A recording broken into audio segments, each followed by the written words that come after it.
భాగ్యమే సౌభాగ్యమే నీ దివ్య సన్నిధి, బహు విస్తారమైన నీ కృప నాపై చూపితివి.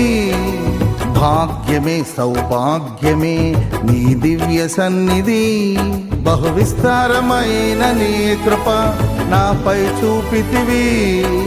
బలమైన ఘనమైన నీ నామమందు హర్షించి భజించి కీర్తించి గణపరతు నిన్ను యేసయ్యా. నా తోడు నీవుంటే అంతే చాలయ్యా, నా ముందు నీవుంటే